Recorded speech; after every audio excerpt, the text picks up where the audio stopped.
एक बार की बात है कि एक सियार जंगल में एक पुराने पेड़ के नीचे खड़ा था। पूरा पेड़ हवा के तेज झोंके से गिर पड़ा। सियार उसी की चपेट में आ गया और बुरी तरह से घायल हो गया। वह किसी तरह घसीटता घसीटता अपनी मांद तक पहुंचा। कई दिन बाद वह अपनी मांद से बाहर आया। उसे भूख लगी थी, शरीर कमजोर हो गया था। तभी उसे एक खरगोश नजर आया। उसे दबोचने के लिए वह झपटा। सियार कुछ दूर भाग कर हंफने लगा। उसके शरीर में जान ही कहाँ रह गई थी। फिर उसने एक बटेर के पीछे करने की कोशिश की। यहाँ भी वह असफल रहे। हिरन का पीछा करने की तो उसकी हिम्मत भी न हुई। वह खरा सोचने लगा, शिकार वह कर नहीं पा रहा था, भूखे मरने की नौबत आई ही समझो, क्या किया जाए। इधर उधर घूमने लगा पर कहीं कोई मरा जानवर नहीं मिला। घूमता घूमता वह एक बस्ती में आ गया। उसने सोचा शायद कोई मुर्गी या उसका बच्चा हाथ लग जाए, सो इधर उधर गलियों में घूमने लगा। तभी कुत्ते भौं भौं करते उसके पीछे पड़ गए। सियार को जान बचाने के लिए भागना पड़ा।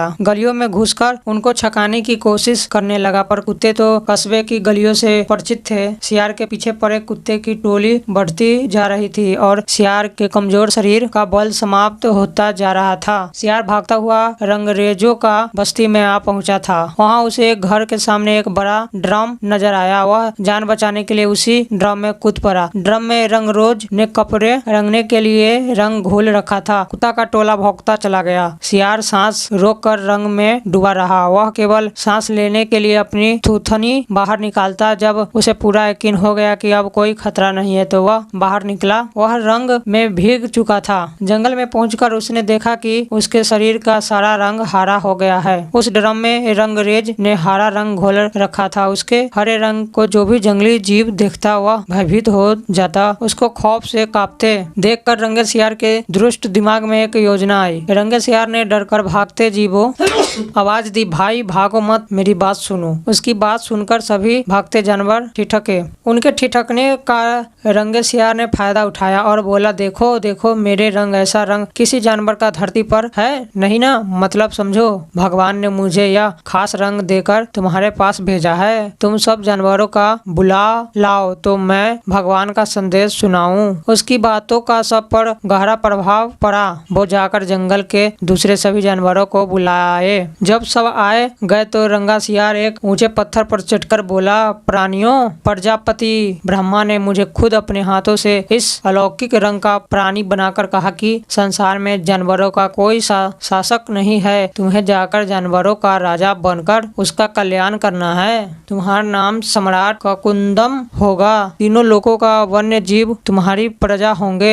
अब तुम लोग अनाथ नहीं रहे। मेरी छत्र छाया में निर्भय होकर रहो। सभी जानवर वैसे ही सियार को अजीब रंग से चकराए हुए थे। उसकी बातों में तो जादू का काम किया। शेर, बाघ एवं चीता भी ऊपर की सांस ऊपर और नीचे की सांस नीचे रह गई। उसकी बात काटने की किसी में हिम्मत न हुई। देखते ही देखते सारे जानवर उसके चरणों में लौटने लगे और एक स्वर में बोले, हे ब्रह्मा के दूत, प्राणियों का श्रेष्ठ ककुंदम, हम आपको अपना सम्राट स्वीकार करते हैं। एक बूढ़े हाथी ने कहा, हे सम्राट, अब हमें बताइए कि हमारा क्या कर्तव्य है। रंगा सियार सम्राट की तरह पंजा उठाकर बोला, तुम्हें अपने सम्राट की खूब सेवा और आदर करना चाहिए। उसे कोई तकलीफ नहीं होनी चाहिए। हमारे खाने पीने का सही प्रबंध होना चाहिए। शेर ने सिर झुकाकर कहा, महाराज, ऐसा ही होगा। आपकी सेवा करके हमारा जीवन धन्य हो जाएगा। बस सम्राट ककुदुम बन।